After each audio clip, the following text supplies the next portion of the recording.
Bonjour et bienvenue dans cette émission Questions aux experts, aujourd'hui consacrée à la place de l'alimentation pendant et après un cancer. L'alimentation tient une place non négligeable dans la prise en charge d'un cancer et nous allons donc voir dans cette émission quels sont les besoins de l'organisme face au cancer, quelles sont également les recommandations nutritionnelles pendant et après celui-ci et quels sont les aliments à privilégier ou à éviter. Pour en savoir plus, nous sommes avec le docteur Damien Van Steen. Vous êtes donc oncologue médical à l'Institut de cancérologie de l'Ouest à Saint-Herblain, près de Nantes. Bonjour docteur. Bonjour.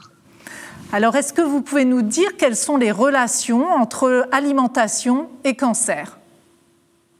Alors, l'alimentation joue un rôle important dans le cancer, à la fois en prévention, puisque en France, on estime qu'environ 40% des cancers pourraient être évités.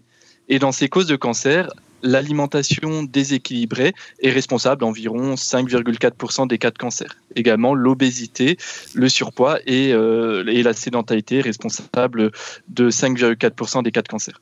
Et donc, c'est pour ça que les recommandations du programme national nutrition santé, manger, bouger, permettent de prévenir les maladies cardiovasculaires, mais ont également un rôle pour réduire le risque de cancer. Ensuite, quand la personne a un cancer, il y a le risque de dénutrition. Donc la dénutrition, c'est lorsque les apports sont insuffisants pour couvrir les besoins. Et on estime qu'environ 40% des personnes atteintes de cancer souffrent de dénutrition. Ce chiffre varie selon le type de cancer, également selon le stade de la maladie. Plus la maladie va être avancée, plus le risque de dénutrition augmente. Et puis enfin, en lien avec la dénutrition, il y a la notion de sarcopénie. La sarcopénie, c'est la réduction de la quantité de muscle, de la masse musculaire. Et dans une étude française, on avait montré que dans les cancers métastatiques, 70% des personnes avaient cette fameuse sarcopénie. Et quel est le rôle, la place en fait de l'alimentation dans la prise en charge globale du cancer ? Alors, tout à l'heure, je parlais du programme national nutrition santé. Alors, déjà, ce programme ne s'applique qu'aux personnes en bonne santé. Lorsqu'on a un cancer, ces recommandations ne sont pas forcément adaptées. Pourquoi ? Parce que à cause du cancer, il y a ce qu'on appelle un hypercatabolisme, c'est-à-dire que une partie des nutriments vont être consommés par le cancer. Donc, les besoins vont augmenter. Également, quand on a un cancer, il peut y avoir des difficultés nutritionnelles en lien avec des nausées, des blocages selon la localisation de la tumeur. On peut avoir un dégoût des aliments. Souvent, les personnes nous disent qu'elles ont les aliments qui tournent en bouche et qu'elles n'arrivent pas à les avaler. On peut avoir de la fatigue. Et donc, tout ça va entraîner des difficultés pour s'alimenter. Et c'est pour cela que quand on a un cancer, on a besoin que l'apport nutritionnel il soit suffisant, à la fois pour avoir une bonne qualité de vie, mais également pour bien supporter les traitements et réduire les complications, que ce soit pendant l'opération, que ce soit pendant la radiothérapie et la chimiothérapie. Et le rôle des aidants va être important dans cette situation. Les aidants vont vouloir faire plaisir à la personne malade, veulent un peu l'aider dans la prise en charge, mais donc ça c'est très important, mais attention à ne pas non plus mettre une trop grande pression sur la personne qui a déjà des difficultés à s'alimenter. Et est-ce qu'il y a des aliments à privilégier pendant le traitement ou aussi après le traitement ? Alors, pendant le traitement, ce qui est important, c'est qu'il n'y ait pas d'interdit alimentaire. Et souvent, on dit classiquement, il faut manger ce qui passe et ce qui fait plaisir. L'important pendant le traitement, c'est de limiter la perte de poids. Et donc, en fait, c'est pour caricaturer, on va dire, on va privilégier les aliments qui sont gras, salés, sucrés. Donc, l'inverse du programme national nutrition santé quand on a un cancer. Après la maladie, en fait, tout va dépendre de la situation. Pour certains cancers, il va falloir suivre les recommandations du programme national nutrition santé, notamment quelqu'un qui a eu un cancer du sein. Dans l'après-cancer, on va lui dire de faire un peu attention, de manger ni trop gras, ni trop salé, ni trop sucré. Dans d'autres cancers, on n'a aucune recommandation et ça va être plutôt au cas par cas en fonction de la situation de la personne, de son équilibre alimentaire.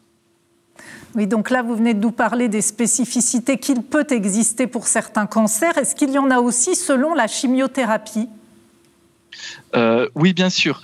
Alors, pour revenir sur certains cancers, c'est vrai que j'ai parlé du cancer du sein où l'objectif va être de limiter la prise de poids parce que dans le cancer du sein, ça a été démontré que la prise de poids augmente le risque de rechute et également peut réduire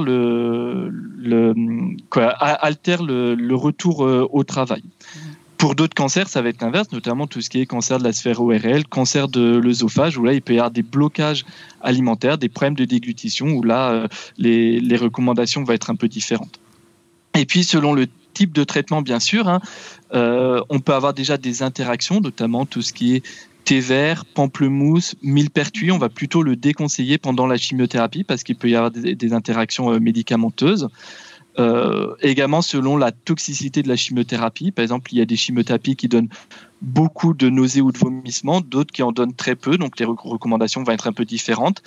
Et puis, il y a la question de l'immunothérapie, ce traitement assez récent, assez prometteur dans la lutte contre le cancer.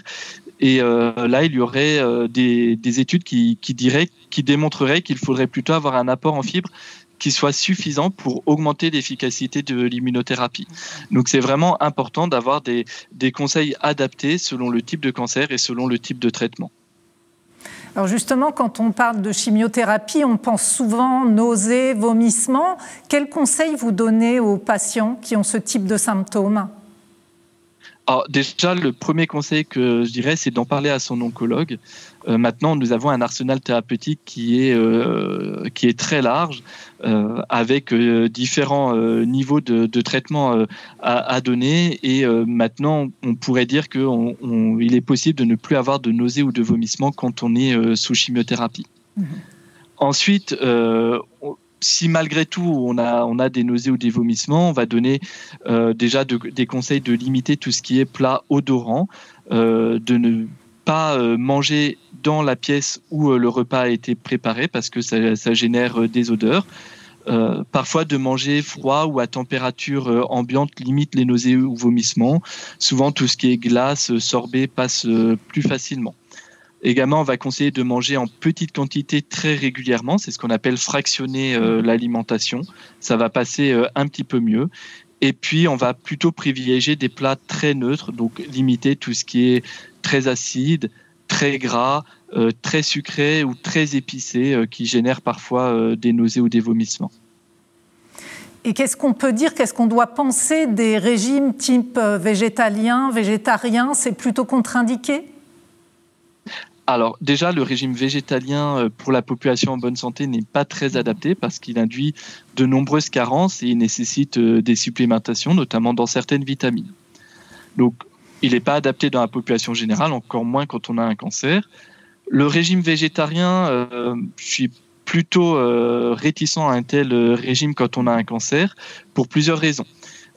Déjà, parfois, c'est difficile de s'alimenter quand on a un cancer. Donc, si en plus on rajoute des interdits alimentaires, ça peut être compliqué de trouver quoi manger. Alors, en plus, souvent, la viande a du mal peut avoir plus de mal à passer quand on a un cancer. Alors, on conseille de remplacer la viande par du poisson, par des œufs. Alors, les œufs sont autorisés dans le régime végétarien, pas dans le régime végétalien. Le poisson, alors, selon les types de régime végétarien, c'est plus ou moins autorisé. Mais pour moi, ça paraît compliqué, si on ne mange ni viande ni poisson, d'avoir un apport suffisant. Parce que l'apport en protéines également, il est augmenté quand on a un cancer. Schématiquement, on dit les apports en protéines quand on est en bonne santé, c'est 0,8 g de protéines par kilogramme de poids corporel par jour. Lorsqu'on a un cancer, on monte à 1,2 à 1,5. Donc, c'est des apports qui sont très importants. Et donc, c'est pour ça que pour moi, sans viande, sans poisson, ça va être compliqué de couvrir les besoins. Après, alors, il y a quand même quelques petits conseils, notamment les protéines végétales qu'on trouve dans les légumineuses. L'absorption est un peu plus importante si on les combine à des féculents. Donc, c'est pour ça qu'on va dire manger les légumineuses avec des féculents. Et puis après, dans les régimes, il y a souvent la question qui se pose du jeûne thérapeutique, du régime cétogène. Donc, le régime cétogène, c'est de supprimer totalement les glucides de l'alimentation. On va les remplacer par des lipides et des protéines. Alors, si en plus on combine régime cétogène et régime végétarien, alors là, on n'arrive plus du tout à s'alimenter.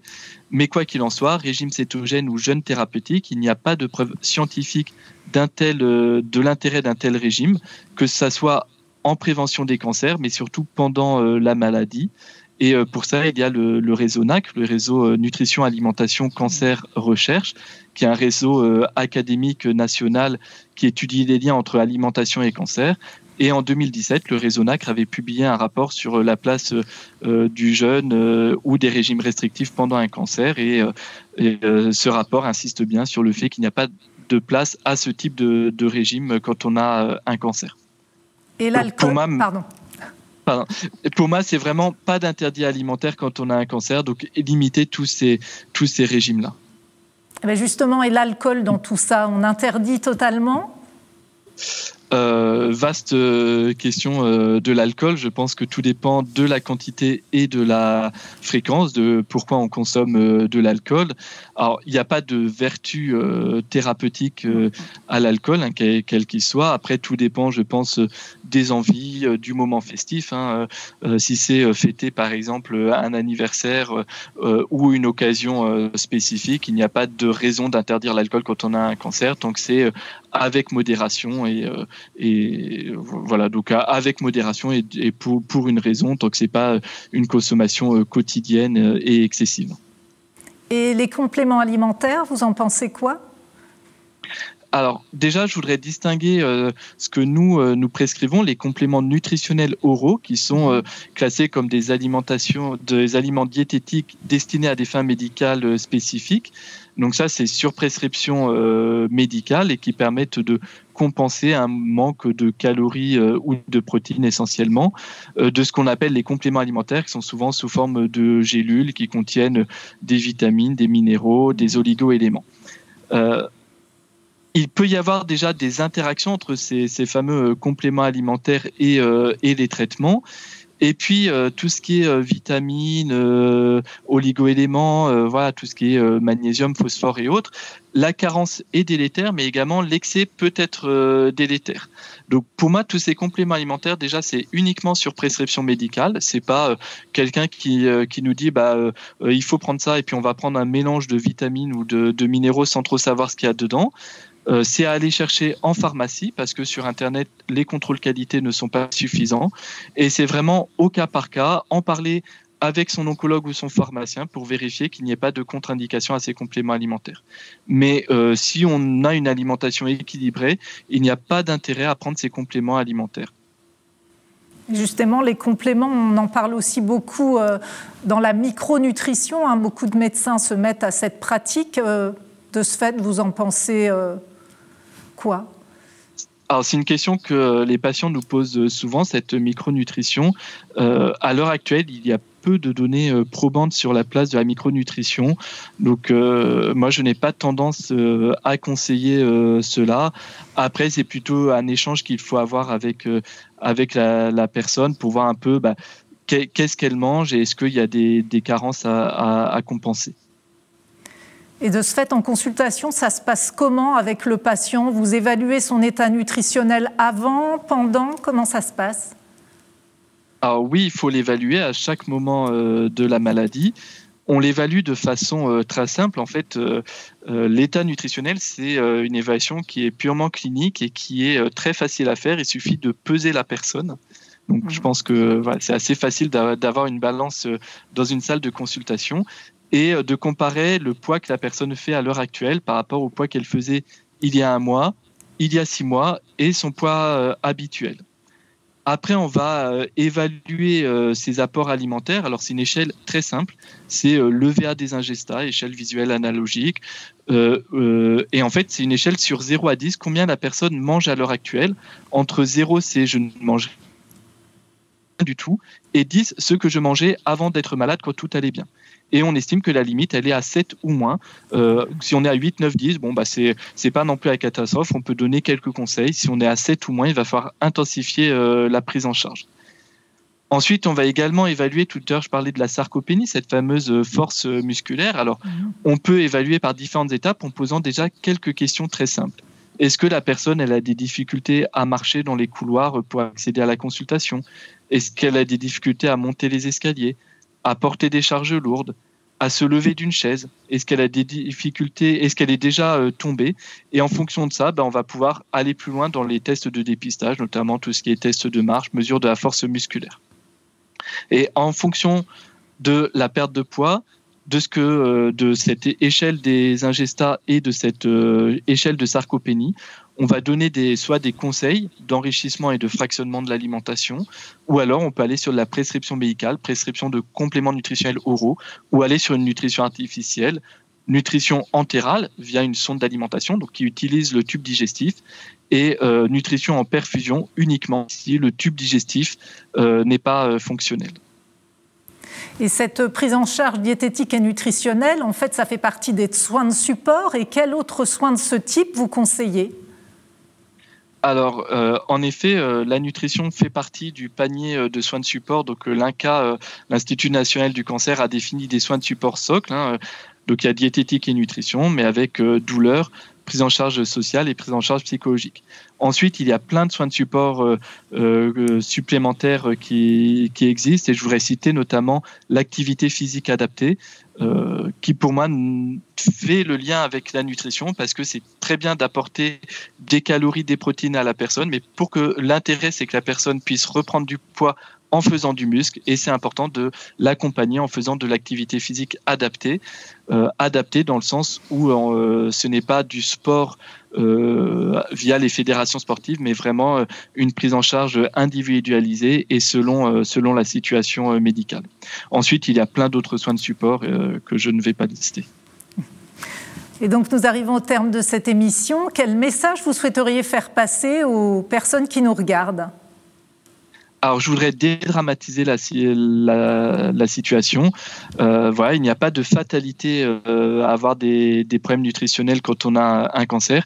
Déjà, c'est important de ne pas rester seul et d'oser en parler à son oncologue.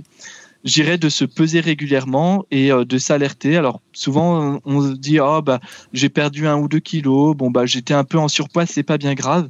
Mais non, pour nous c'est déjà un signe d'alerte. Et même si on est en surpoids, perdre du poids, ce n'est pas normal. Et puis si les personnes qui nous regardent sont des personnes qui sont en bonne santé, mais qui ont un proche dans leur entourage qui a un cancer, je leur dirais en fait tout simplement, comme souvent on leur demande comment tu vas aujourd'hui? Est-ce que tu as mal? Leur demander comment tu t'alimentes aujourd'hui. Et ça, c'est une question toute simple. Et à partir de là, ça peut permettre de susciter une discussion et après d'orienter la personne vers des professionnels de la nutrition, que ce soit des diététiciens ou des diététiciennes ou des médecins nutritionnistes. Merci Damien Van Steen d'avoir répondu à toutes ces questions. Et merci à vous pour l'invitation. Et merci à vous d'avoir suivi cette émission que vous pouvez donc revoir sur notre site Pourquoi Docteur et sur notre chaîne YouTube. Je vous dis donc au revoir et à très bientôt sur Pourquoi Docteur.